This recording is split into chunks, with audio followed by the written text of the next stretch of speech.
வணக்கம் சகோஸ், இது ஒன்லி காதல் ஸ்டோரிஸ். அண்ணா உங்க மகி. லாஸ்டா நம்ம மகுடபதிய போலீஸ் அரெஸ்ட் பண்ணிடுவாங்களா? செந்திருவுக்கு என்னாக்க போகுது? பெரியனின் உண்மையாவே இறந்துட்டாரா போன்ற கேள்விகளோட முடிச்சிருந்தோம். இன்னைக்கு அதுக்கான விடைகளை பார்க்கலாம். உண்மையிலே மகுடபதி போலீஸ் அரெஸ்ட் பண்ணிடுவாங்களா? தொடர்ந்து கேட்கலாம் ஒரு சிறிய விளம்பர இடைவேளைக்கு பிறகு.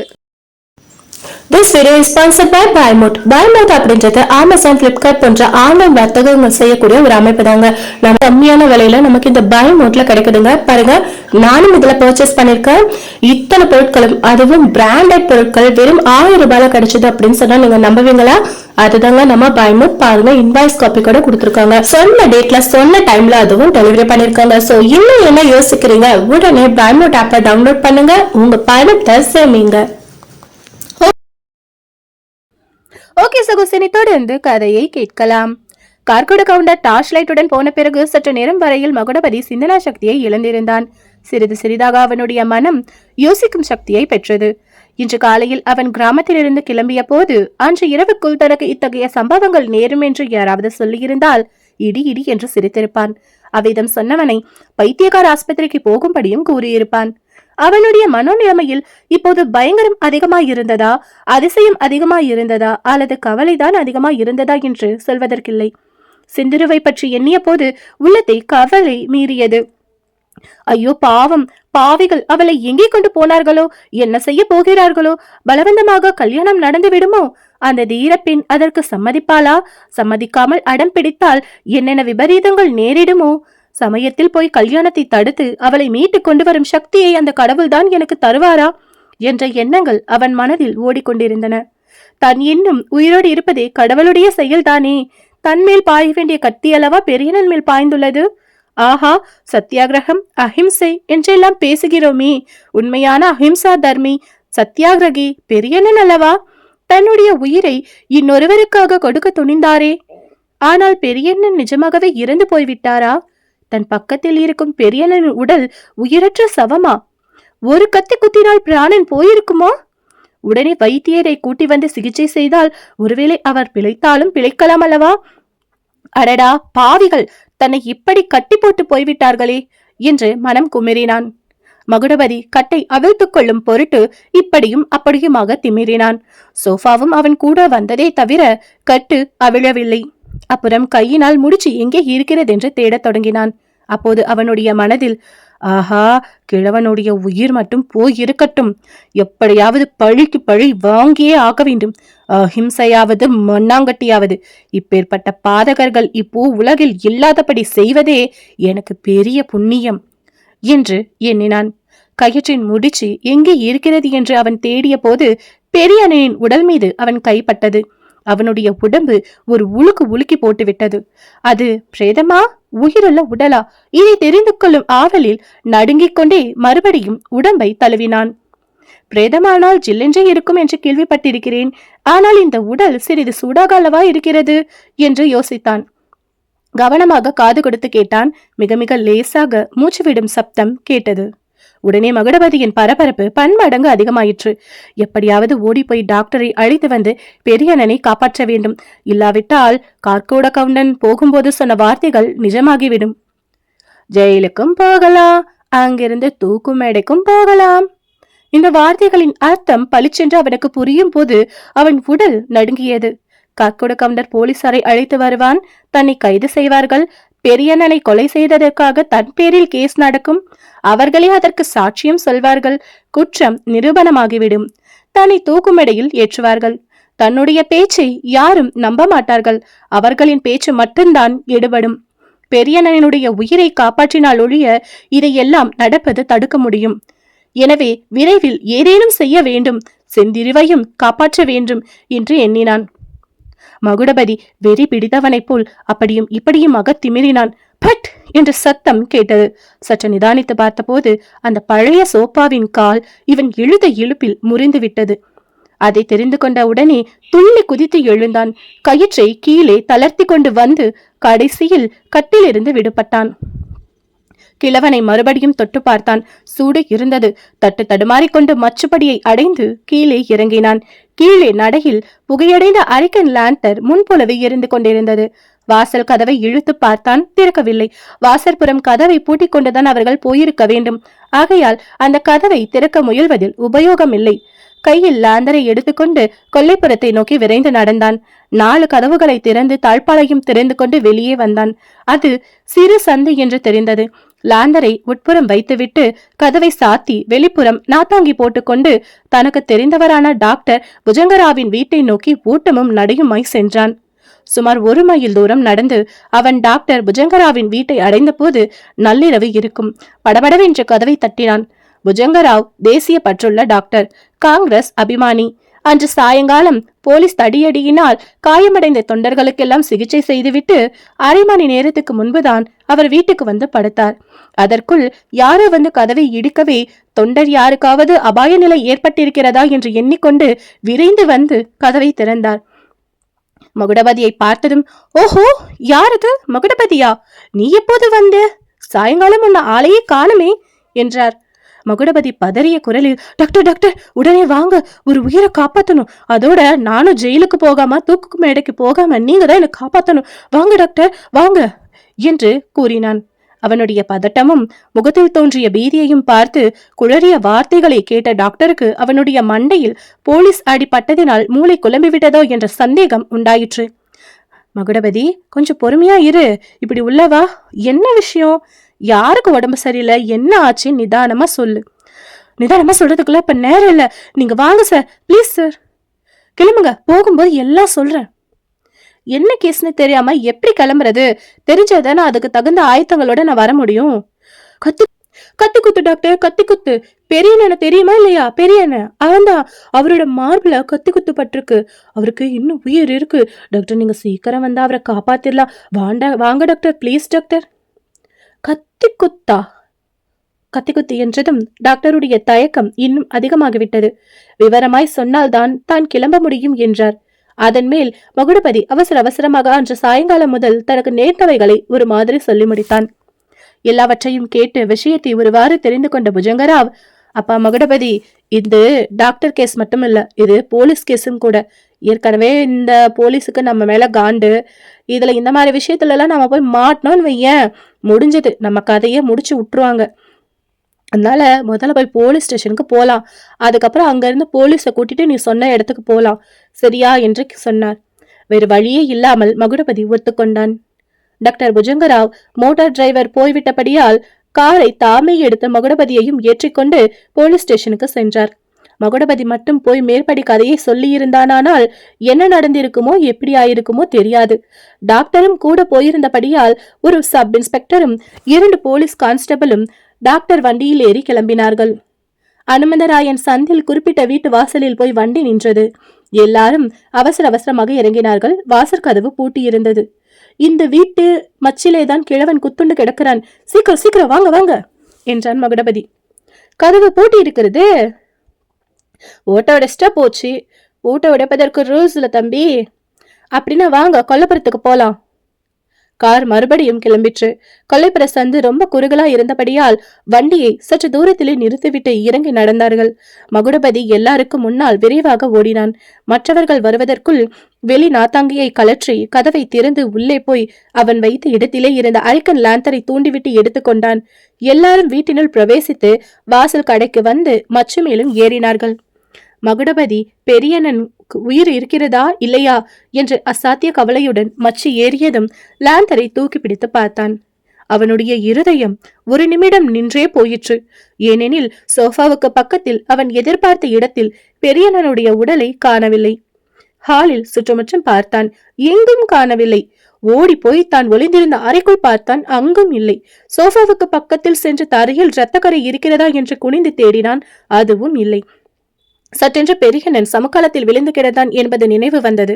சமகாலத்தையே காணம். அவர்கள் டிஃபன் சாப்பிட்ட பொட்டன காகிதங்களும் ஜலம் இருந்த கூஜா ஒன்றும் இல்லை. ஒரு நிமிடம் அந்த வீடுதானா என்பது மகுடபதிக்கே சந்தேகமாகிவிட்டது. மேஜை நாற்காலிகளும் கால் உடைந்த சோஃபாவும் அந்த வீடுதான் என்று உறுதி செய்தது அவனுக்கு. இன்னொரு அடையாளமும் இருந்தது. அரிக்கன் லாந்தர் கவிழ்ந்த போது மண்ணெண்ணெய் கொட்டிற்றல்லவா, அந்த கரையும் நாற்றமும் இருந்தன. ஆனால் பெரியண்ணன் என்னவானார்? அல்லது அவனுடைய உடல் என்னவாயிற்று? மாயமாயல்லவா மறைந்து போயிருக்கிறது என்று புலம்பினான் மகுடபதி. என்ன தம்பி, ஜோக் பண்றியா என்று சப் இன்ஸ்பெக்டர் ஏளனமும் கோபமும் கலந்த குரலில் கேட்டார். சப் இன்ஸ்பெக்டர் சங்கடஹரிராவ் நாயுடுவின் முகத்தில் அவர் போலீஸ் ஸ்டேஷனில் இருந்து கிளம்பிய போதிருந்தே ஒருவித கேலி புன்னகை குடிக்கொண்டிருந்தது. அதன் காரணத்தை நாம் அறிய வேண்டுமானால் மகுடபதி டாக்டர் புஜங்கராவ் வீட்டை நோக்கி போய்க் கொண்டிருந்த சமயத்தில் மேற்படி இன்ஸ்பெக்டரின் வீட்டுக்கு நாம் போக வேண்டும். அன்று மாலை நடந்த போலீஸ் தடியடி வைபவத்தில் சங்கடஹரிராவ் கலந்து கொண்டு தம்முடைய பங்கை நிறைவேற்றி வைத்துவிட்டு இரவு 10 மணிக்கு தான் வீட்டுக்கு வந்தார். அவர் வந்த அரை மணி நேரத்துக்கெல்லாம் வாசலில் கார் வந்து நின்றது. உள்ளே வந்தவர் கார்கொட கவுண்டர் தான். 2 பேரும் ரொம்பவும் பழக்கம், சிநேகிதர்கள். என்ன பிரதர், என்ன விஷயம் இந்த நேரத்துல என்று நாயுடு கேட்டார். உடனே இதையோ நினைத்து கொண்டு, ஓஹோ மறந்தே போயிட்டேன், இந்த கலாட்டால உங்க காரியம் ஒண்ணு பாத்துக்கிறேன்னு சொல்லியிருந்தீங்க, காரியம் ஆச்சா? ஆச்சு, ஆகவில்லை என்றார் கவுண்டர். அப்படி என்றால்? பாதி ஆகிடுச்சு, நீ கொஞ்சம் மனசு வச்சா மீதி பாதியும் ஆகிடும். என்ன பிரதர் புதிர் போடுறீங்க? பிறகு கார்கோட கவுண்டர் எல்லாவற்றையும் சொல்லிவிட்டு, பையனை கட்டி போட்டுட்டு வந்திருக்கேன், அவனை தூக்குமடைக்கு அனுப்புறது உன்னோட பொறுப்பு என்றார். சங்கடஹரிராவ் சிறிது நேரம் ஆழ்ந்து யோசித்தார். கவுண்டரே, விஷயம் நீங்க சொல்வது போல அவ்வளோ சுலபம்லாம் இல்ல, கொஞ்சம் சிக்கல் இருக்குது. பையன் நடந்த விஷயத்த ஸ்டேட்மெண்ட் கொடுத்தா சாட்சிக்கு அந்த பெண்ணனும் கூப்பிடணும். பெண் எங்கே என்று தேடும்போது வம்பு வந்து சேரும். மேலும் அவள் யாருக்கோ கடிதம் கொடுத்து அனுப்பியிருக்கான்னு சொல்றீங்களே, அதனால கூட ஏதாவது தொல்லை வந்தாலும் வரலாம் என்றார். என்னப்பா திடீர்னு உனக்கு தொட நடுக்கம் வந்துருச்சா? இதை விட எத்தனையோ கஷ்டமான கேஸ் எல்லாம் நீ டீல் பண்ணிருக்கியே, உங்களுக்கு தெரியாதா பிரதர்? இப்போதெல்லாம் டிபார்ட்மெண்ட் முன்ன போல இல்ல, தூரம் ரொம்ப பொல்லாதவனா இருக்கான். ஏதோ இந்த காங்கிரஸ்காரங்க கலாட்டாவினால நமக்கெல்லாம் டிபார்ட்மெண்ட்ல கொஞ்சம் மதிப்பு மரியாதை இருக்குது. இல்லாட்டி போனா சரி சரி நிறுத்து, உடனே உன்னோட புலம்பல ஆரம்பிக்காத. இப்ப என்னதான் செய்யலாம், என்னதான் சொல்ல வர? வாஸ்தவந்தான், இங்க உட்காந்துட்டு பேசிட்டு இருந்தா ஒன்னும் செய்ய முடியாது. ஸ்பாட்டுக்கு போய் பார்க்கலாம், என்ன தடயங்கள் எப்படி இருக்குன்னு பார்த்துட்டு அங்க போய் டிசைட் பண்ணிக்கலாம். அந்த லெட்டர் டெலிவரி ஆச்சா இல்லையான்னு மட்டும் எனக்கு நீங்க கேட்டுட்டு சொல்லுங்க என்று சொல்லிக்கொண்டே சங்கடஹரிராவ் நாயுடு எழுந்தார். இருவரும் காரில் ஏறி ஸ்பாட்டுக்கு போய் சேர்ந்தார்கள். அங்கே இவர்களுக்கு பெரிய அதிசயம் காத்து கொண்டிருந்தது. கட்டி போட்டிருந்த மகுடபதியை காணும். அதோடு கிழவனிடம் இருந்து முனகல் சப்தம் வந்தது. கார்குட கவுண்டர் டார்ச் லைட்டை பெரியனனுடைய முகத்துக்கு நேராக காட்டினார். அவனுடைய கண்கள் சிறிது திறந்தன. கவுண்டரின் முகத்தை பார்த்து அக்கண்கள் திரு திருவென்று விழித்தன. கொஞ்சம் ஞாபகத்தின் அறிகுறி தோன்றியது. கிழவனுடைய வாய் பேசுவதற்கு முயன்றது. மிக மெலிந்த குரலில், ரகசியம் ரகசியம், சொல்லாமற் போனால் மன்னிக்க வேணும், ரகசியம் என்று வார்த்தைகள் குளறிக்கொண்டு வந்தன. கிழவன் மறுபடியும் ஞாபகத்தை இழந்து விட்டார். கிழவனுக்கு உயிர் ரொம்ப கெட்டி, கத்தி ஆழமா போகல போல, உடனே சிகிச்சை செஞ்சா பழச்சுக்குவான் என்றார் சப் இன்ஸ்பெக்டர். கார்கோட கவுண்டர் நாயுடுவின் முகத்தை பார்த்தபடி திகைத்து நின்றார். வேணும்னே இப்படி நின்றுட்டே இருந்தா ஒரு பிரயோஜனமும் இல்ல. பையன் அநேகமா ஸ்டேஷன் தான் போயிருப்பான், நான் அவனை பாத்துக்கிறேன், உடனே இவனை காப்பாத்துற வழிய பாருங்க என்றான் சப் இன்ஸ்பெக்டர். கவுண்டரின் முகத்தில் தோன்றிய கேள்விக்குறியை பார்த்துட்டு, ஆமா, யோசிக்கிறதுல பிரயோஜனமே இல்ல, கிழவனை பழக்க வைக்கிறத தவிர வேற வழியே இல்ல. அவனை எப்படி கேஸ்ல உள்ள தள்ளணும், என்னென்ன கேஸ்ல அவனை லாக் பண்ணணும், அதெல்லாம் நான் பாத்துக்கிறேன், நீங்க ஒன்னும் வருத்தப்படாதீங்க என்றார் நாயுடு. கவுண்டரு, சரி சரி ஓகே, நான் பாத்துக்கிறேன். அம்மா, நீ எப்படி ஸ்டேஷனுக்கு போவ? நான் வந்து விட்டுட்டு வரட்டா என்று கேட்டார். வேண்டாம் வேண்டாம், ஸ்டேஷன் இங்க வந்து பக்கத்துல தான் இருக்கு, நானே போயிடுறேன். உங்க வண்டியில நான் வந்ததா தெரிய வேண்டாம். பையன் ஒருவேளை அங்க இருந்தாலும் இருப்பான், பார்த்துட்டா தேவையில்லாத வம்பு வரும். நீங்களும் அவசர அவசரமா காரியத்தை பார்க்க வேணும். இங்க இருக்கிறதா கரெக்டு. இங்க இருக்கிற இந்த ஜமக்காலம், லேந்தரு, அப்புறம் அந்த கூஜா, பொட்டலங்க, இதை எல்லாத்தையுமே ஒண்ணு விடாம காலி பண்ணிடுங்க. சரி சரி, அதெல்லாம் நான் பாத்துக்கிறேன், இங்க ஒரு பிசகு இருக்காது. நீ மட்டும் உன் காரியத்தை கச்சிதமா பண்ணிடு, சரியா? இந்த பேச்சு நடந்து 15 நிமிடத்திற்கு பிறகு சப் இன்ஸ்பெக்டர் சங்கடஹரிராவ் போலீஸ் ஸ்டேஷனை அடைந்தார். அங்கே இருந்த ஸ்டேஷன் ஆபீசர், கான்ஸ்டபிள்கள் முதலியவர்களிடம், இன்று கலாட்டா நடந்திருக்குல்ல, ஏதாவது ஒரு வேலை அர்ஜென்ட் வந்தாலும் வரலாம் அப்படின்னு தான் ஸ்டேஷனுக்கு வந்திருக்குன்னு சொன்னாரு. பிறகு அவர்களுடன் அன்றைய சம்பவங்களை பற்றி பேசிக்கொண்டே மகுடபதியை எதிர்பார்த்து காத்து கொண்டிருந்தார். அவன் தனியாய் வந்தால் என்ன செய்யலாம், யாருடனாவது வந்தால் என்ன செய்யலாம் என்பதை பற்றி யோசித்துக் கொண்டே இருந்தான். நாயுடு போலீஸ் ஸ்டேஷனுக்கு வந்து 1 மணி நேரத்துக்கு மேலாகி இருக்கும். பையன் பயந்து எங்கேயோ போய் ஒளிந்து கொண்டுட்டான் போல, இனியும் வரமாட்டான் என்று அவர் எண்ண தொடங்கிய சமயத்தில் டாக்டர் புஜங்கராவும் மகுடபதியும் வந்து சேர்ந்தார்கள். ஆகவே சப் இன்ஸ்பெக்டர் தாம் ஆலோசித்து வைத்திருந்த 2வது முறையை கையாண்டு அவர்களுடன் அனுமந்தராயன் தெருவுக்கு சென்றார். அங்கு மகுடபதி அடைந்த ஏமாற்றத்தை தான் இப்போது பார்த்தோமே. என்ன தம்பி, ஜோக் பண்றியா என்று சப் இன்ஸ்பெக்டர் ஏளனமாய் கேட்டதும் மகுடபதி அவமானத்தில் மனம் குன்றினார். டாக்டர் புஜங்கராவ் இன்ஸ்பெக்டரை பார்த்து, நாயுடு காரு, ஏன் பேர்ல தான் பிசுகு, இந்த பையன் சொன்னதை கேட்டு உங்களுக்கு தொந்தரவு கொடுத்துட்டேன், மன்னிக்கணும் என்றார். பரவாயில்ல டாக்டர், உங்க பேர்ல மிஸ்டேக்லாம் இல்ல, இந்த பையன் தான் ஏதோ ட்ரிக் பண்றான்னு நான் நினைக்கிறேன். அப்போது இருந்தே எனக்கு ஒரு டவுட் இருக்கு. நீங்க கூட வந்ததுனால நானும் வந்தேன், இல்லைன்னா இவனை தூக்கிட்டு போய் லாடம் கட்டியிருப்பேன் என்றான். மகுடபதி டாக்டரை நோக்கி, இல்ல டாக்டர், இல்ல, நான் உங்களெல்லாம் ஏமாத்தல, சத்தியமா சொல்றேன், கடவுள் மேல ஆணையா சொல்றேன், நான் உங்ககிட்ட சொன்னது எல்லாமே நிஜம். இந்த அறையில தான் நீங்க இப்ப நின்றுட்டு இருக்கிற இடத்துலதான் 2 மணி நேரத்துக்கு முன்னால பெரிய என்ன கடந்தான். அவன் மார்பிள கத்தி பாஞ்சிருந்தது, அவன் குத்துப்பட்டு விழுந்ததை இந்த கண்ணால பார்த்தேன் என்று ஆத்திரத்துடன் கூறி வந்த போது நாயுடு குறுக்கிட்டார். சரிதான், என்ன சரிதான், எல்லாரும் காதாலையா பாப்பாங்க, நீ மட்டும்தான் கண்ணால பார்த்தையாமே, ஒருவேளை ட்ரீம்ல ஏதாவது பார்த்திருப்பியோ? சரி சரி, தேவையில்லாம எதுக்கு வெட்டி பேச்சு, நீ என்னத்தை பார்த்தியோ என்னத்தை செஞ்சியோ அதை விட ஸ்டேஷனுக்கு வந்து எல்லாத்தையும் ஒரு ஸ்டேட்மெண்ட் எழுதிட்டு வா. புஜங்கராவ், நீங்களும் வாங்க என்று சொன்னார். மணி அப்போது 1 ஆகி இருக்கும். நல்ல ஒயிட் கூஸ் கேஸ் இன்று இந்த ராத்திரி என்றார். சங்கடராவ் நாயுடுக்கு உற்சாகம் வந்தால் ஒரே மணிப்பிரவான நடையில் இங்கிலீஷும் தமிழும் கலந்து பேசுவார் என்பது பிரசித்தமான விஷயம். டாக்டர் முன்னால் போகவும் மற்றவர்கள் எல்லாம் அவரை தொடர்ந்து போய் காரில் ஏறிக்கொண்டார்கள். மோட்டார் போலீஸ் ஸ்டேஷனை அடைந்ததும் டாக்டரை தவிர பாக்கி எல்லாரும் இறங்கினார்கள். குட் நைட், குட் நைட் என்றார் Naidu. Good night Naidu car என்று சொல்லிவிட்டு டாக்டர் வண்டியை விட்டார். டாக்டர், நான் சொன்னது அவ்வளவு சத்தியம், ஏதோ பெரிய மர்ம நடந்திருக்குது, அப்புறம் வந்து சாவகாசமா சொல்றேன் என்று மகுடபதி இறைந்து கத்திக்கொண்டே இருக்கையில் வண்டி போய்விட்டது. சப் இன்ஸ்பெக்டர் ஸ்டேஷனுக்குள் நுழைந்ததும், அடே 315, பையனை உள்ள தள்ளு, கையில காப்ப மாட்டு என்றார். இந்த மாதிரி ஏதாவது நடக்கும் என்று எதிர்பார்த்த மகுடபதி, என்னத்துக்காக சார் என் பேர்ல என்ன கேஸ் போட்டிருக்கீங்க என்றான். என்ன கேஸா? எத்தனையோ இருக்குது. போலீசார்கிட்ட போய் சொன்னது, போய் ஸ்டேட்மெண்ட் கொடுத்தது, பூட்டியிருந்த வீட்டுக்குள்ள பின்பக்கமா நுழைஞ்சது, கல்லு கடைக்கு தீ வச்சது, சட்டத்தை மீறி மறியல் செஞ்சது, இப்படி எல்லா கேஸும் மேல போடலாம். அடுத்த நிமிடம் 2 போலீஸ் சேவகர்கள் மகுடபதியின் கையில் விலங்கை மாட்டி அவனை லாக்கப்பிற்குள் தள்ளினர்.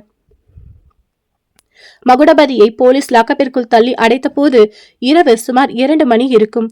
கிட்டத்தட்ட அதே சமயத்தில் கோயம்புத்தூர் நகரின் எல்லையை தாண்டி மேட்டுப்பாளையம் போகும் ரஸ்தாவில் ஒரு மோட்டார் வண்டி போய்கொண்டிருந்தது. அந்த வண்டியின் பின் சீட்டில் தங்கசாமியும் செந்திருவும் இருந்தார்கள்.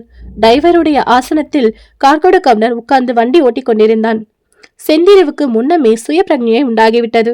ஆனாலும் இன்னும் அவள் உள்ளத்தின் பிரமை நீங்கவில்லை. மகுடபதி சோஃபாவின் காலில் கட்டுண்டு கிடப்பதும், கார்கோட கவுண்டர் கத்தியை ஓங்குவதும், பெரியண்ணன் குறுக்கே பாய்வதும், கத்தி அவன் மார்பில் பதிவதும், பெரியண்ணன் கீழே விழுவதுமான காட்சிகள் திரும்ப திரும்ப அவள் மனக்கண் முன் வந்து கொண்டிருந்தன. வேறு சில விஷயங்களில் அவள் மனது செல்ல மறுத்தன. கத்தி குத்து, அரிவாள் வெட்டு முதலியவைகளை குறித்து பேசுவதை அவள் சர்வ சாதாரணமாய் கேட்டிருக்கிறாள். ஆனால் இம்மாதிரியான சம்பவம் எதையும் இவள் இதுவரைக்கும் பார்த்தது கிடையாது. ஆகையால் தான் அந்த பயங்கர காட்சி அவள் மனதில் அவ்வளவு ஆழமாய் பதிந்து விட்டது. கார்கோட கவுண்டர் கத்தியை ஓங்குவது நினைவில் வரும்போது எல்லாம் அவள் கண்களை இறுக்கி மூடிக்கொள்வாள். உடம்பு வெடவெடவென்று நடுங்கும். பெரியண்ணன் மார்பில் குத்திய கத்தி உண்மையில் தன்னுடைய மார்பில் பாய்ந்து விட்டதாக அவளுக்கு சில சமயம் தோன்றும். கத்தி பாய்ந்த இடத்தில் வலிப்பது போலவும் இருக்கும்.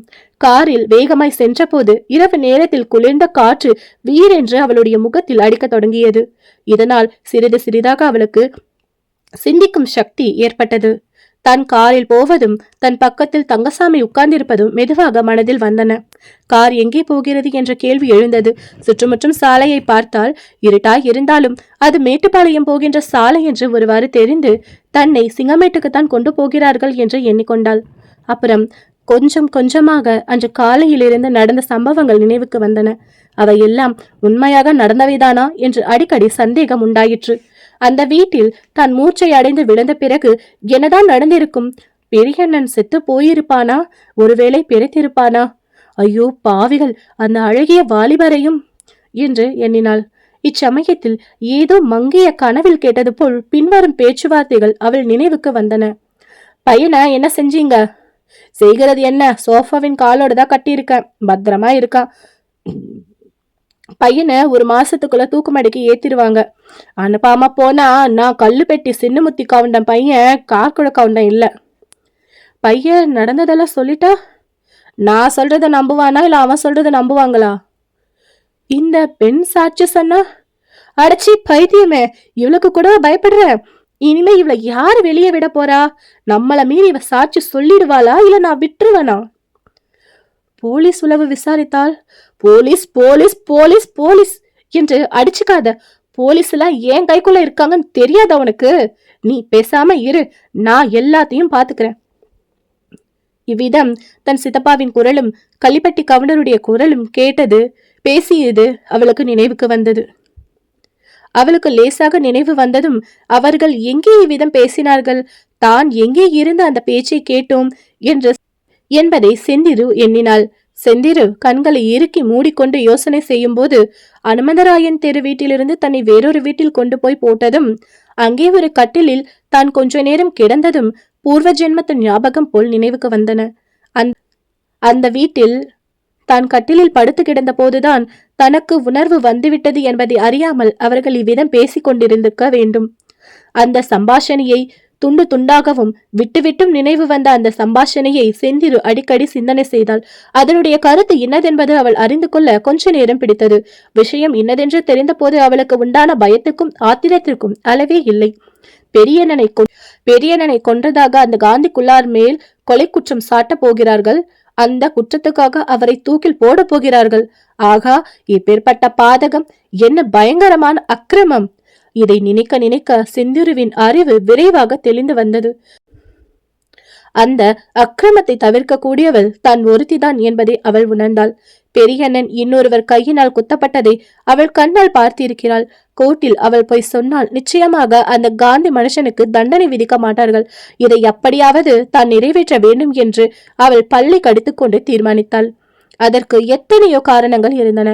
பெரியண்ணன் தன் பேரில் அன்பு வைத்திருந்ததும் குத்தப்பட்டதும் அவனுக்காக பழிக்கு பழி வாங்க வேண்டும். அந்த வாலிபர் தன்னால் இந்த பெரிய அபாயத்தில் மாட்டிக் கொண்டிருக்கின்றார். ஒரு எறும்பை கூட கொல்ல தயங்கக்கூடிய அவர், காந்தி மனுஷக்காரர், தன்னால் இப்போது கொலை குற்றம் சுமத்தப்பட்டிருக்கிறார். அவர் எப்படியாவது விடுவிக்க வேண்டும்.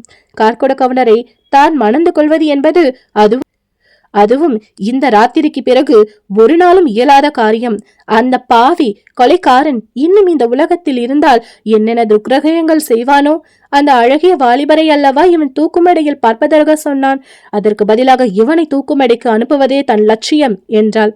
கார்கோட கவுண்டரை கல்யாணம் செய்து கொள்ளும்படி கடைசியில் நிர்பந்தம் ஏற்பட்டால் தன் காதில் இருந்த வைரத்தோட்டை உடைத்து பொடி பண்ணி சாப்பிட்டு உயிரை விட்டுவிடுவது என்று ஏற்கனவே சிந்திரு தீர்மானித்திருந்தாள். இப்போது அந்த எண்ணத்தை அவள் கைவிட்டாள். தன் உயிரை எப்படியாவது கெட்டியாக பற்றிக்கொள்வது அவசியம். அப்போதுதான் பெரியண்ணனுடைய அநியாய கொலைக்கு பழி வாங்க முடியும், அந்த வாலிபரின் உயிரையும் காப்பாற்ற முடியும் என தீர்மானித்தாள். இப்படி அவள் எண்ணிக்கொண்டிருக்கும் போது சாலையின் ஒரு புறத்தில் சிங்கமேட்டு ஓடையும் வீடும் தெரிந்தன. வெண்ணிலாவில் ஓடை நீர் வெள்ளிமயமாய் பிரகாசித்தது. அந்த ஓடக்கரையில் முதலில் மகுடபதியை தான் சந்தித்ததை நினைத்த போது அவளுக்கு மயிர்கூச்செறிந்தது. 3 வருடமாக தன்னை சிறை வைத்திருந்த வீட்டுக்கே மறுபடியும் போகிறோம் என்ற எண்ணம் அவளை என்னமோ செய்தது. முதல் நாள் காலையில் அங்கிருந்து ஒருவரும் அறியாமல் கிழவனுடன் கிளம்பியது எவ்வளவு பிசுகாய் போயிற்று. தான் நினைத்தது என்ன? மறுபடியும் அன்று ராத்திரியே அந்த ஜெயிலுக்கு திரும்பி வருவோம் என்றா? ஆனால் இதென்ன, வண்டி சிங்கமேட்டு குறுக்கு பாதையில் திரும்பாமல் நேரே போகிறது. டிரைவர் ஒருவேளை தெரியாமல் போகிறானா? சித்தப்பாவை கேட்கலாம் என்ற செந்திரு வாய் எடுத்தாள். அதே சமயத்தில் தங்கசாமி, அண்ண நல்லா யோசிச்சுதா செய்றீங்களா? நேரா போக வேண்டியதுதானா என்றான். தம்பி, நீ என்னத்துக்கு வீணா கவலைப்படுற? யோசனை செய்யற விஷயத்தெல்லாம் ஏன் கிட்ட விட்டுடு என்று கார்கோட கவுண்டரின் குரலை கேட்டதும் செந்திரு தேள் கொட்டியவளை போல் துடிதுடித்தாள். வண்டியை ஓட்டிக்கொண்டு வந்தது கள்ளிப்பட்டி கவுண்டர் தான் என்பதை இதுவரைக்கும் அவள் கவனிக்கவில்லை. அந்த கொலைகார மனுஷருடன் ஒரே வண்டியில் போகிறோம் என்னும் எண்ணம் அவளுக்கு எவ்வளவோ துன்பத்தை உண்டாகியிற்று. ஓடும் வண்டியில் இருந்து கீழே குதித்து விடலாமா என்று ஒரு கணம் எண்ணினாள். தன்னுடைய உயிரை காப்பாற்றிக் கொள்ள வேண்டும் என்றும் பழைய உறுதியை எண்ணி பல்லை கடித்துக் கொண்டாள். கள்ளிப்பட்டி கவுண்டரும் கூட இருப்பதால் ஜாக்கிரதையாக நடந்து கொள்ள வேண்டும் என்றும் தீர்மானித்தாள். மோட்டார் வண்டி மேட்டுப்பாளையத்தை தாண்டி மேலே சென்றது. நீலகிரி மலையின் அடிவாரத்தை அடைந்து மலைப்பாதையில் ஏறி போக தொடங்கியது. அப்போது செந்திரு, ஓஹோ, கூனூர் பங்களாவில் நம்மை விடப்போகிறார்களா என்று நினைத்தாள். இதனால் ஒரு குதூகலம் உண்டாயிற்று. அவளுடைய தகப்பனார் இருந்த காலத்தில் அவர்கள் கோடைக்கு கூனூருக்கு வருவதுண்டு. கூனூரில் அவர்களுக்கு சொந்த பங்களா ஒன்று இருந்தது. அவளுக்கு பங்களாவுக்கு பக்கத்தில் தபால் ஆபீஸ் உண்டு என்பது அவளுக்கு நினைவுக்கு வந்தது. பங்களாவில் இருந்த வேலைக்காரன் கூட அவளுடைய மனக்கண் முன் வந்தான். பங்கஜத்துக்கு அவளுடைய தகப்பனாருக்கும் எம்மாதிரியான கடிதம் எழுதுவது, வேலைக்காரனை சரிப்படுத்தி எப்படி தபாலில் போட சொல்வது என்றெல்லாம் யோசனை செய்ய தொடங்கினாள். பிறகு அந்த யோசனையிலேயே கண் அயர்ந்து விட்டாள். தூக்கத்தில் என்னெல்லவோ பயங்கரமான கனவுகள் கண்டு பதறிய செந்திரு கண் விழித்த போது பளபளவென்று பொழுது விடிந்திருந்ததையும் வண்டி மலையின் மேலே ஒரு மேட்டு பங்களாவின் வாசலில் நிற்பதையும் கண்டாள். அது அவர்களுடைய கூனூர் பங்களா இல்லை. சுற்றிலும் வெகு தூரத்துக்கு மனித வாசஸ்தலமே காணப்படவில்லை. நாலாபுறமும் செங்குத்தாக வளர்ந்த யூக்கலிப்டஸ் மரங்கள் மட்டுமே காணப்பட்டன. தங்கசாமி கவுண்டர் கீழே இறங்கி செந்திருவை பார்த்து, கீழே இறங்கு என்றான். போ, உள்ள போ. செந்திருவுக்கு அந்த சூனியமான பங்களாவில் புகுவதற்கு தைரியம் வரவில்லை. குளிரினாலும் பீதியினாலும் நடுங்கிக் கொண்டு, சித்தப்பா, என்னை எங்க கொண்டுட்டு வந்திருக்கீங்க? நான் இந்த வீட்டுல போகமாட்டேன். இந்த வீட்டுக்குள்ள நான் போக மாட்டேன். எனக்கு பயமா இருக்கு. நான் போக மாட்டேன். என்னை சிங்கப்பேட்டைக்கு என்னை கூட்டிட்டு போயிடுங்க என்றார். தங்கசாமி, அந்த தருதலை கிட்ட என்ன பேசிட்டு இருக்க? அவளை இழுத்துட்டு கொண்டு போ வீட்டுக்கு என்று கர்ஜித்தான். உடனே செந்திருவின் கைகளை பற்றிய போது அவள் திமிரினாள். அப்போது கள்ளிப்பட்டி கவுண்டர் அங்கு வந்து தன் இரும்பு கையினால் செந்திருவை பற்றி கரகரவென்று இழுத்து ஒரு அறையில் அவளை தள்ளி வெளியே கதவை இழுத்து சாத்தி கதவில் நாத்தாங்கியை மாட்டினார். கீழே விழுந்த செந்திரு பரபரப்புடன் எழுந்து வந்து கதவை பட்டீர் பட்டீர் என்று அடித்தாள். மாஜி சப் ஜட்ஜ் ஐயாசாமி முதலியார் 55 பிரயாயம் வரையில் பொருட்செல்வம் தேடிய பிறகு இப்போது அருட்செல்வம் ஈட்டுவதில் முனைந்திருக்கின்றார். சைவ தொண்டர் மகா நாடுகளிலும் மற்றும் சிவனடியார் திருக்கூட்டங்களிலும் அவரை தவறாமல் முன்னிலையில் பார்ப்பது சாத்தியமாயிருந்தது.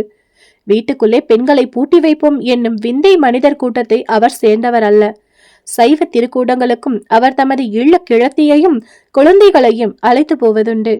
பேரூரில் நடந்த சைவ தொண்டர் மகா நாட்டுக்கு அவர் தமது குடும்பத்துடன் சென்று ஞானியர் சுவாமிகளின் அமுத மொழிகளையும் இன்னும் பல சைவ சித்தாந்த திருவாளர்களின் அரிய சொற்பொழிவுகளையும் செவிகளினால் பருகிவிட்டு கோயம்புத்தூருக்கு திரும்பி வந்து சேர்ந்தார்.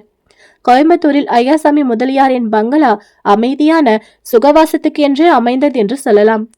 தென்னிந்தியாவில் பல இடங்களிலும் உத்தியோகம் பார்த்த ஐயாசாமி முதலியார் மயிலாப்பூரில் அவருக்கு சொந்த வீடு இருந்தும் கோயம்புத்தூரின் சீதோஷண ஸ்திதியை முன்னிட்டு அந்நகரை தமது வாசத்துக்கு தேர்ந்தெடுத்தார்.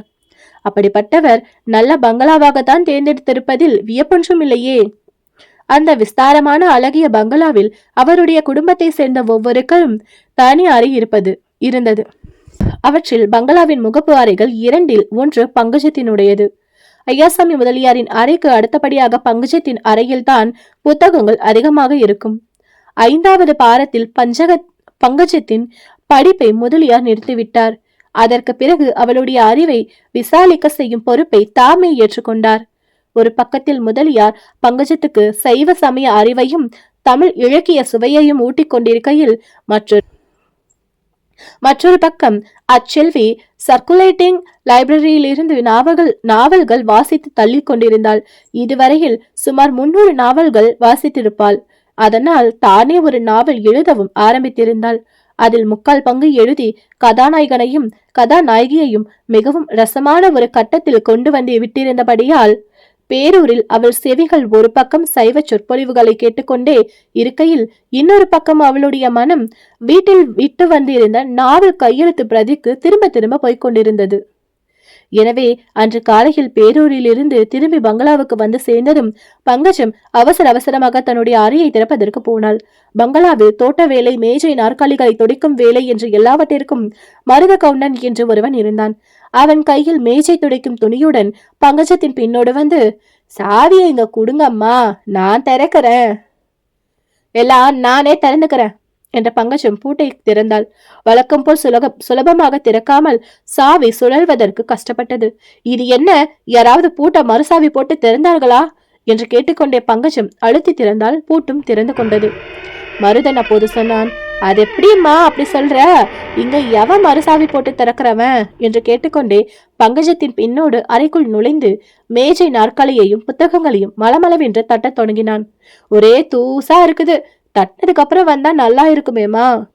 அப்போது அவனுடைய கண்கள் அறையின் நாலா பக்கமும் சுழன்று சுழன்று பார்த்தன. பங்கஜம் அவன் சொன்னதையும் கவனிக்காமல் தூசையும் பொருட்படுத்தாமல் தன்னுடைய நாவல் கையெழுத்து பிரதியை ஆவலாக புரட்டி புரட்டி பார்த்தாள். மருதன் சுற்றுமுற்றும் பார்த்து கொண்டே வந்தவன் வாசல் ஜன்னலண்டை திடீரென்று குனிந்து எதையோ எடுத்தான். அது பங்கஜத்துக்கும் தெரிந்துவிட்டது. அவன் எடுத்தது வெள்ளையாய் ஏதோ ஒரு கடுதாசி மாதிரி இருந்தது. அது என்ன மருதா, இங்கு கொண்டு வா என்றாள். ஒண்ணுமில்லம்மா, குப்பை குப்பை என்று சொல்லிக்கொண்டே மருத கவுண்டன் கடுதாசியை கையில் கசக்கினான். இங்க கொண்டு வானா கொண்டு வா என்று பங்கஜம் வீடு இடியும்படி கத்தினாள். அவள் கண்களில் தீப்பொறி பறந்தது. 300 தடவை பங்கஜம் கதை எழுதியிருந்த காகிதம் ஒன்று பறந்து போய் தரையில் விழுந்தது.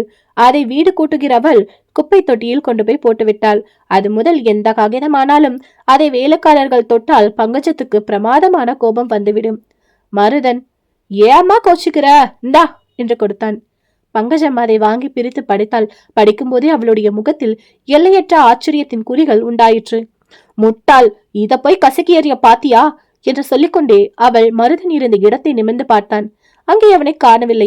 பங்கஜம் கடிதம் படிக்கும் போதே அவன் நழுவி விட்டான். மருதா மருதா என்று கூப்பிட்டு விட்டு மறுபடியும் ஒரு தடவை கடிதத்தை படித்தாள். உடனே அந்த அறையிலிருந்து வெளிக்கிளம்பி தகப்பனாரின் அறையை நோக்கி சென்றாள். வழியில் தாழ்வாரத்தில் மருதன் எதிர்பட்டான். இந்த காகிதம் எப்படியடா வந்தது, யார் என்ன அறையில் போட்டார்கள் என்று கோபமாக அவனை கேட்டான். எனக்கு தெரியாதம்மா, நான் போட்டிருந்தா அதை எடுத்து கசக்குவனா, எந்த நாய் போட்டதோ என்றான். பங்கஜம் விரைந்து அப்பாவின் அறைக்குள் சென்றாள். அங்கே அப்பாவை காணவில்லை. மருதா, அப்பா எங்க என்று கத்தினாள். ஸ்நானம் செய்றாங்க அம்மா. இதற்குள் சமையல் கட்டிலிருந்து, பங்கஜம் காப்பி சாப்பிட்டு போமா என்று தாயாரின் குரல் கேட்டது. பங்கஜம் கடிதத்தை முதலியாரின் மேஜை மேல் இருந்த பெரிய புராணத்துக்கு வெளியில் கொஞ்சம் தெரியும்படி நீட்டி வைத்துவிட்டு சமையல் அறைக்குள் சென்றாள். அந்த கடிதத்தை பற்றி தாயாரிடம் சொல்ல அவள் விரும்பவில்லை. சற்று நேரத்துக்கெல்லாம் பங்கஜம் காப்பி சாப்பிட்டு விட்டு முதலியாரின் அறைக்கு வந்தபோது அங்கே அவர் இருந்தார். பங்கஜம் பெரிய புராணத்தை புரட்டினாள். மறுபடியும் புரட்டினாள். புரட்டி புரட்டி பார்த்தாள். தகப்பனாரை பார்த்து, அப்பா, இந்த புத்தகத்துக்குள்ள ஒரு கடிதம் வச்சேனை எடுத்தீங்களா? நான் எடுக்கலையாமா, என்ன கடிதம்? இது என்ன அதிசயமா இருக்கு என்று சொல்லிக்கொண்டே பங்கஜம் மேஜை மேலிருந்த திருமந்திரம், திருவாசகம், திருக்குறள், கலித்தொகை, கம்பராமாயணம் முதலிய புத்தகங்களை புரட்டத் தொடங்கினாள். ஒன்றிலுமே அது அகப்படவில்லை. இதென்ன மாயமா இருக்கு, அதுக்குள்ள எங்க போயிருக்கும், எப்படி போயிருக்கும் என்றாள் பங்கஜம். நீ எழுதுற நாவல்ல இருக்கிற டிடெக்டிவ் கிட்ட வந்து கண்டுபிடிக்க சொல்லி என்று கிண்டல் செய்தார் பிள்ளை. நாவலாவது ஒன்றாவது, அப்பா, நாவல்ல நடப்பதை காட்டிலும் அதிசயமான சம்பவம் நடந்திருக்குது. செந்துருவ உங்களுக்கு ஞாபகம் இருக்குதா இல்லையா? ஞாபகம் இல்லாம எப்படிமா? அதுகிட்ட இருந்து கடிதம் வரலன்னு தானே நீ ரொம்ப உருகிட்டு இருந்த. கடிதம் வந்ததா? ஆமாப்பா, ஆனா கடிதத்துல எழுதியிருந்த விஷயம் ரொம்ப ஆச்சரியம். ரொம்ப ரொம்ப ரொம்ப ரொம்ப ஆச்சரியமா? விளையாட்டுக்கு சொல்லலப்பா, 2-3 தடவை நானே வாசிச்சேன். அதனால அப்படியே ஞாபகம் இருக்குது. இதுல எழுதியிருந்தபடியே உங்களுக்கு எழுதி காட்டி விடுறேன் என்று கூறி மலமளவென்று காகிதமும் பேனாமும் எடுத்து பின்வருமாறு எழுதினாள். என் உயிரினும் மேலான அருமை தோழி பங்கஜத்திற்கு செந்திரு அன்புடன் எழுதி கொண்டது. 2 மாதத்துக்கு முன்பு நீ போட்ட கடிதம் கிடைத்தது. அதற்கு நான் பதில் போடாததற்கு காரணம் நான் ஜெயிலிலே இருந்ததுதான். 3 வருஷமாய் நான் ஜெயிலிலே தான் இருந்து வருகிறேன். எனக்கு ஒரு பெரிய ஆபத்து வருவதற்கு இருக்கிறது. அதனால் இன்று காலையில் ஜெயிலில் இருந்து தப்பித்துக் கொண்டு ஓடி வந்து விட்டேன். இந்த கடிதம் கொண்டு வருகின்ற பாட்டனுக்கு என்னிடம் ரொம்பவும் அபிமானம். அது மற்ற விவரம் எல்லாம் சொல்லும். நீ உடனே புறப்பட்டு வந்து என்னை அழைத்து போகவும். உன்னிடமும் மாமாவிடமும் யோசனை கேட்க வேண்டியிருக்கிறது. உங்களை தவிர எனக்கு வேறு கதி கிடையாது. உங்கள் வீடு தெரியாதபடியால் பாட்டனை அனுப்பியிருக்கிறேன். ஊரில் கலாட்டவாக இருப்பதால் உடனே நீயாவது மாமாவாவது வந்து என்னை அழைத்து போகவும். ஒவ்வொரு நிமிடமும் ஒவ்வொரு யுகமாக உன்னை எதிர்பார்த்து கொண்டிருக்கிறேன். இப்படிக்கு உன் அன்பு தோழி செந்திரு. மேற்கண்டவாறு பங்கஜம் எழுதி முதலியாரிடம் கொடுத்தாள். முதலியார் அதை படித்துவிட்டு, இது என்ன வேடிக்கை குழந்தை, நீ எழுதும் நாவலில் யாராவது கதாநாயகி இப்படி கடிதம் எழுதுகிறாளா என்று கேட்டார். பங்கஜம் சிறிது ஆத்திரத்துடன், இல்லவே இல்லப்பா, சத்தியமா சொல்ற, நிஜமா வந்தது கடிதம்தான் என்றான். அதை செந்திருதான் எழுதினான்னு உனக்கு எப்படி தெரியும் குழந்தை? என் தோழியின் கையெழுத்து எனக்கு தெரியாதாப்பா? முதலியார் சிறிது சிந்தனையில் ஆழ்ந்தார். மேலே விலாசம் ஏதாவது போட்டிருந்ததா என்று கேட்டார்.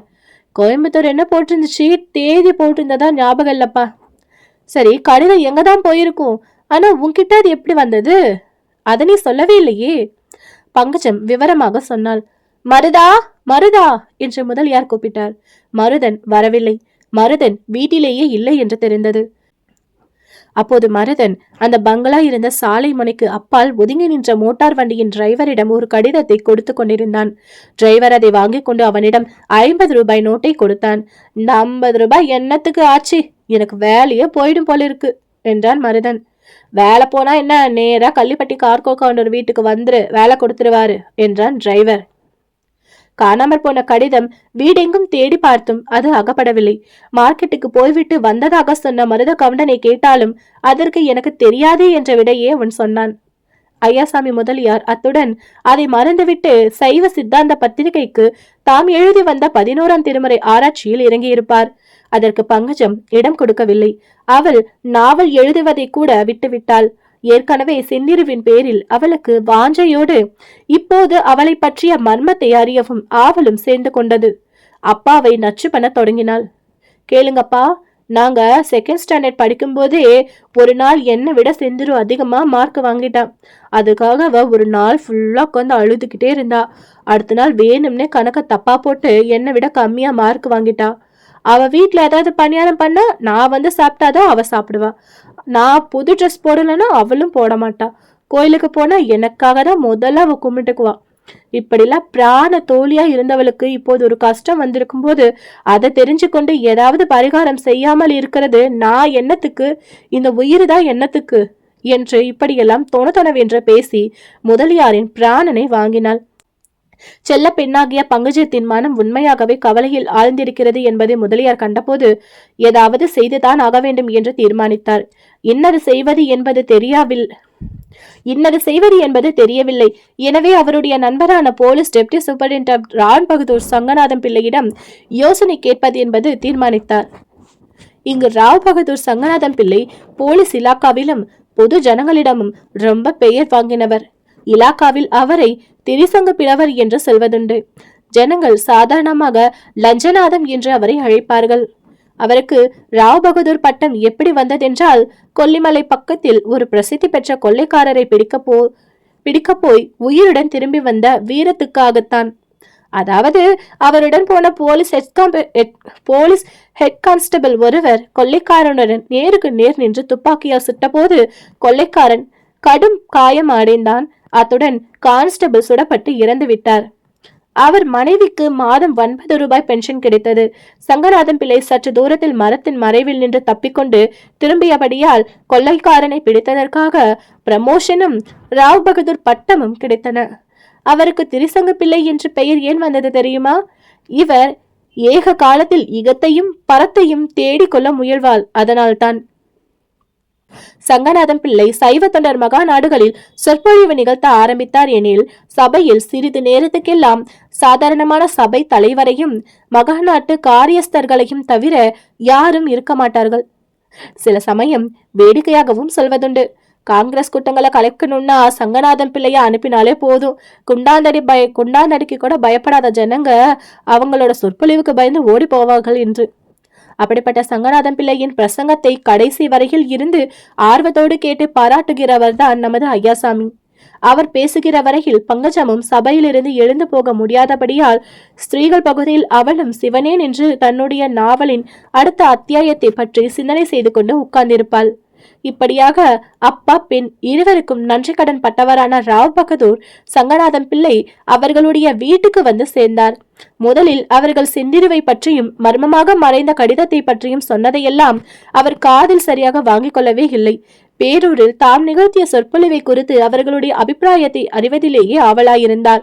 பாருங்கள் மாமா, நான் எழுதுகிற நாவலிலே போலீஸ் இலாக்காவை கொஞ்சமும் உபயோகமில்லை என்று எழுதி வெளுத்து வாங்கிவிடுவேன் என்ற பங்கஜம் சொன்னதை கூட பலன் ஏற்படவில்லை. நான் வாங்குகிற பெயரெல்லாம் வாங்கியாச்சு அம்மா, இன்னும் 2 வருஷத்துல எனக்கு பென்ஷனும் வந்துடும், நீ இனிமே என்னத்த பண்ண போற என்றார். கடைசியில் பங்கஜம், மாமா நீங்க மட்டும் செந்திருவை எனக்கு கண்டுபிடிச்சு கொடுக்காம போனீங்கன்னா இனிமே உங்களோட பிரசங்கத்தை கேட்கவே வரமாட்டேன் என்று சொன்னதும் தான் ராம் பகதூருக்கு ஓஹோ விஷயம் இவ்வளவு சீரியஸா போயிருச்சா என்ற உணர்வு வந்தது.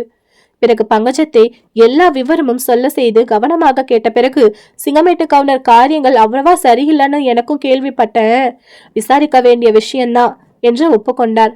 இப்படி அவர்கள் பேசிக் கொண்டிருக்கும் போதே மருத கவுண்டர் உள்ளே வந்து டாக்டர் புஜங்கராவ் என்று அச்சடித்த சீட்டை கொடுத்தார். இது யாரு டாக்டர் புஜங்கராவ், எனக்கு தெரியாதே என்றார். டாக்டர் புஜங்கராவ் ரொம்ப நல்ல மனுஷன், காரியம் இல்லாம வந்திருக்க மாட்டார் என்றார் ராவ் பகதூர்.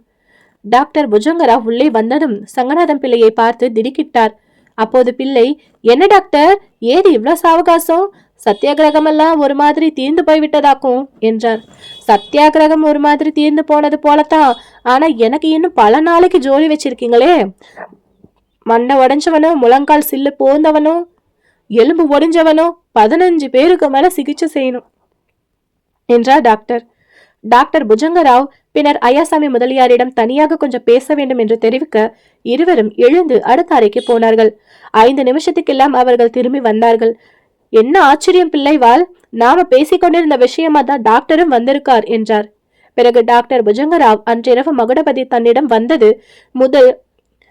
வந்தது முதல் நடந்தது எல்லாவற்றையும் விவரமாக சொன்னார். அவர் சொல்லிக் கொண்டிருக்கும் போது நடுவில் சங்கநாதன் பிள்ளை விரலால் சமிஞ்சை செய்துவிட்டு வெளியில் போய் எச்சில் துப்பிவிட்டு திரும்பி வந்தார். கதவுக்கு பக்கத்தில் மருதக்கவனை நின்று விட்டு கேட்டுக்கொண்டிருப்பதையும் கடைக்கண்ணால் கவனிக்காமல் இல்லை. அவர் உள்ளே வந்ததும் ஒரு சீட்டில் இங்கிலீஷில் இந்த கடிதம் கொண்டு வருகிறவனை பிடித்து நான் வரும் வரையில் லாக்கப்பில் வைத்திருக்கவும் என்று எழுதி கவரில் போட்டு மூடினார். முதலியார்வாள், உங்கள் வேலைக்காரனை இதை கொண்டு போய் போலீஸ் ஸ்டேஷனில் கொடுத்துட்டு வர சொல்லுங்க என்றார். அவ்விதமே முதலியார் மருத கவுண்டனை அழைத்து கடிதத்தை கொடுத்து அனுப்பினார். பின்னர் டாக்டர் புஜங்கராவ் பாக்கி கதையை தொடங்கினார். அன்றிரவு சம்பவங்களை தாம் மறந்துவிட்டு தம் சுய காரியத்தை பார்த்து கொண்டிருப்பதாகவும், ஆனால் சப்ஜெயிலில் இருந்து தன்னை வந்து பார்க்க வேண்டும் என்று அடிக்கடி மகுடபதி சொல்லி அனுப்பியதாகவும், அதன் மேல் போய் பார்த்ததாகவும். அப்போது மகுடபதி, டாக்டர், அன்றிரவு நான் சொன்னதில் உங்களுக்கு நம்பிக்கை பிறக்காவிட்டால் தயவு செய்து மாஜி சப்ஜட்ஜ் ஐயாசாமி முதலியார் வீட்டுக்கு போய் செந்திருவின் கடிதம் வந்ததா என்று மட்டும் விசாரியுங்கள் என்று வற்புறுத்தி சொன்னதாகவும், அதன் மேல் முதலியாரை தேடி வந்ததாகவும் கூறினார். கடிதம் வந்தது உண்மை என்றும் அது காணாமல் போன விந்தையை பற்றியும் முதலியார் டாக்டருக்கு சொன்னார். எல்லோரும் சேர்ந்து ஏதாவது நடவடிக்கை எடுத்துதான் ஆக வேண்டும் என்று ஏக மனதாக தீர்மானித்தார்கள். மகுடபதியை தாமே நேரில் பார்த்துவிட்டு அவனை விடுதலை செய்ய முயற்சிப்பதாக சங்கநாதன் பிள்ளை வாக்களித்துவிட்டு போனார். அன்று அஸ்தமித்த பிறகு சப் இன்ஸ்பெக்டர் சங்கடஹரிராவ் நாயுடு எதிர்பாராத விதமாக டாக்டர் புஜங்கராவிடம் வந்தார். என்ன பிரதர், பெரிய தொல்லையா போச்சு, இந்த மாதிரி டிபார்ட்மெண்ட்ல வேலை பார்க்கறத விட நானும் உங்களை போல மெடிக்கல் காலேஜ்ல சேர்ந்திருக்கலாம் போல என்று புலம்பினார். என்ன நாயுடுகாரு, என்ன வந்து விட்டது இப்போது உங்களோட வேலைக்கு? அதை ஏன் கேக்குறீங்க, அன்னைக்கு ராத்திரி வந்து கில்லாடித்தனம் பண்ணினான் அல்லவா மகுடபதி என்ன பையன், அவனாலதான் மொத்த தொந்தரவும். பிரதர், ஒருவேளை உங்களை பார்க்க வந்திருப்பானோன்னு தான் நான் பார்க்க வந்தேன். இது என்ன கூத்து, அவன்தான் சப்ஜெயில இருந்தானே, நான் முந்தா நாள் கூட போய் பார்த்துட்டு வந்தனே. ஆமா டாக்டர், நேத்து காலையில வரைக்கும் இருந்தான். நேத்து மத்தியத்துக்கு மேல ஜில்லா மாஜிஸ்ட்ரேட் கூப்பிட்டுட்டு ஜாமீன் கேஸ்ல ஒன்னும் போட வேண்டாம், இந்த தடவை ஜெயிலுக்கு யாரையும் அனுப்பவும் கூடாது, இல்லவே எல்லாரையும் துரத்தி விடுங்கன்னு சொல்லிட்டாங்க. இந்த பையனையும் வெளியில அனுப்பி வச்சுட்டேன். இப்போது என்னடான்னா, டாக்டர் புஜங்கராவ் மிக்க அதிசயத்துடன், ஆமா இப்போது ஏன் அவனை தேடுறீங்க என்றார். திடீர்னு நம்ம டெபுட்டி துரைவாளுக்கும் ஏதோ தோன்றிடுச்சான், அந்த மகுடபதியை எங்கிருந்தாலும் கொண்டு வா என்றார். நான் எங்க போய் தேடுறது? பிரதர், இன்னொன்னும் கேளுங்களேன். யாரோ ஒரு மருத கவுண்டன் அப்படின்றவன் கிட்ட இவனை பிடித்து லாக்கப்பில் போடு என்று கடிதம் கொடுத்து அனுப்பினாராம். அவன் எப்படியோ விஷயம் தெரிஞ்சுக்கிட்டு இன்னொருத்தங்கிட்ட கடிதத்தை கொடுத்து அனுப்பி கம்பி நீட்டிட்டான். அவன் லாக்கப்ல இருந்த ஆள் வேறொரு ஆளா இருக்கவே துருக்கி என் பேர்ல ரொம்ப கோவம். நான் என்ன செய்யட்டும் பிரதர்? இப்படியெல்லாம் அல்லாடுறதை விட போலீஸ் உத்தியோகத்தை விட்டு விடலாம்னு தான் தோணுது. Brother, what is your opinion என்றார் சங்கடஹரி. இந்த கேள்வி டாக்டர் புஜங்கராவின் காதில் விழவே இல்லை. மகுடபதி எங்க போயிருப்பான் என்று அவருடைய மனம் சிந்தையில் ஆழ்ந்தது. செந்திருவை காண வேண்டும் என்று பங்கஜம் துடிதுடித்தாள். அவளுடைய ஆவலுக்கு இப்போது புதிய காரணம் ஒன்று சேர்ந்து கொண்டது. அந்த காரணம் மகுடபதிதான். அந்த நிமிஷத்தில் பங்கஜம் செந்திருவை பார்த்திருந்தால் அவளுடைய கஷ்டங்களை பற்றியெல்லாம் ஒரு வார்த்தை கூட கேட்டிருக்க மாட்டாள். அடி பொல்லாத திருடி கள்ளி, உனக்கு கதை பிடிக்காது, காதல் பிடிக்காது, கல்யாணம் பிடிக்காது என்று சொல்லிக் கொண்டிருந்தாயே. கன்னி பெண்ணாகவே இருந்து பள்ளிக்கூட மிஸ்ட்ரஸ் வேலைக்கு போவதாக சொன்னியே. கடைசியில் இப்படி செய்தாய் பார்த்தியா? சாதுவை போல் இருப்பவர்களை நம்பவே கூடாது, பொல்லாத கள்ளி என்று அவள் கன்னத்தை இடித்திருப்பாள். இன்னும் அவளுடைய கழுத்தை கட்டிக்கொண்டு, அடி பெண்ணே செந்திரு, அவன் எப்படியடி இருப்பான்? முதலில் நீங்கள் எங்கே பார்த்து கொண்டீர்கள்? யார் முதலில் பேசியது? நீயா அவனா? நீ என்ன சொன்னாய்? அவன் என்ன பதில் சொன்னான்? எல்லாவற்றையும் ஒன்று விடாமல் சொல்ல வேண்டும்.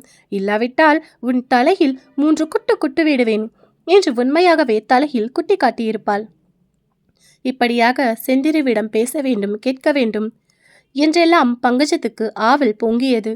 மேலே நாவல் எழுதுவதற்கு கூட அவளுக்கு ஓடவில்லை. நாவலாவது மண்ணாங்கட்டியாவது தன்னுடைய சிநேகிதி, இணைப்பிரியாத பள்ளிக்கூட தோழி கதை காதல் என்று பேசினால் பிடிக்காமல் முகத்தை சினுகுவாளே, அவள் அல்லவா இப்போது பெரிய கதாநாயகியாகிவிட்டாள். செந்திருவுக்கு ஒரு காதலன், அவளுக்கு அவன் தன் உயிரையும் கொடுக்கிறாள். அவளுக்காக அவன் தன் உயிரை கூட தியாகம் செய்ய தயாராய் இருக்கின்றான். என்ன அதிசயம்! செந்திருவை மட்டுமில்லை, மகுடபதியையும் பார்த்தே ஆக வேண்டும் என்று கூட பங்கஜம் ரொம்பவும் ஆவலாக இருந்தாள். அவன் எப்படி இருப்பான்? சிறு பிள்ளையாய் லட்சணமாய் இருப்பானா? மீசையும் கீசையுமாய் பயங்கரமாய் இருப்பானா? கிராப்பு தலையா, குடுமியா, உச்சி குடுமியா? காந்தி கட்சியை சேர்ந்தவன் என்றால் ஒருவேளை தாடி கூட வளர்த்து கொண்டிருப்பானோ? சீச்சிச்சி, ஒரு நாளும் இராது. செந்திருவை போன்ற அழகியின் காதலுக்கு உகந்தவனாகத்தான் அவன் இருப்பான். எல்லாம் கொஞ்ச நேரத்தில் தெரிந்து போகிறது. அப்பாவும் போலீஸ் மாமாவும் செந்திருவை கையோடு கூட்டிக் கொண்டு வந்து விடுவதாக சொல்லிவிட்டு போயிருக்கிறார்களே. ஆனால் ஏன் இன்னும் அவர்கள் வரவில்லை? இவ்விதமெல்லாம் பங்கஜம் இரவு 10 மணி சுமாருக்கு தன்னுடைய அறையில் தனியாக உட்கார்ந்து சிந்தித்துக் கொண்டிருந்தாள். வீட்டில் மற்ற எல்லாரும் இரவு சாப்பாடு முடித்து படுத்து கொண்டு விட்டார்கள். பங்கஜம் மட்டும் நாவல் எழுத போவதாக சொல்லிவிட்டு தன்னுடைய அறைக்கு வந்தாள். அவள் மேஜையின் மேல் மூடியிட்ட விளக்கும் விரித்த காகிதமும் பேனாவும் இருந்தது. ஆனால் காகிதத்தின் தலைப்பில் 47ஆம் அத்தியாயம் மாய மனிதன் என்று போடப்பட்டிருந்ததே தவிர அதன் கீழே ஒரு வரி கூட எழுதப்படவில்லை. கடிகாரத்தின் மணி 10 டான் டான் என்று அடித்தபோது வாசலில் வண்டி சத்தம் கேட்டது. பங்கஜம் அவசரமாக விரைந்து வாசல் பக்கம் சென்றாள். சாலையில் நின்ற மோட்டாரிலிருந்து அவளுடைய தகப்பனார் இறங்கி வருவதை கண்டாள். மிகுந்த சந்தோஷமாக அவள் ஓடி வந்தாள். ஓகே சகோஸ், எனக்கான எபிசோட் முடிஞ்சது. அடுத்து என்ன நடக்க போகுது? மகுடபதி போய் செந்திருவை காப்பாத்துவாங்களா? பெரிய அண்ணனா உயிர் பிழைக்க வைப்பாங்களா? தொடர்ந்து அடுத்தடுத்த அத்தியாயங்களை கேட்கலாம். அதுக்கு நீங்க நம்மளோட சேனலை டக்குன்னு சப்ஸ்கிரைப் பண்ணிக்கோங்க. கூடவே இருக்கிற பெல் ஐக்கானையும் பிரஸ் பண்ணிக்கோங்க. அண்ட் இது மட்டும் இல்லாம நம்மளோட காணொலி பக்கத்துல அகநானூற்று காதல் கதைகள் அப்படின்னு சொல்லிட்டு ஒரு சீரீஸ் போட்டுட்டு வந்துட்டு இருக்கோம். அதையும் போய் கேளுங்க. அற்புதமான அந்த காலத்து காதல் கதைங்க. மீண்டும் அடுத்த காணொலியில் உங்களை சந்திக்கும் வரை உங்களிடமிருந்து விடைபெறுவது ஒன்லி காதல் ஸ்டோரிஸ் வித் மஹி.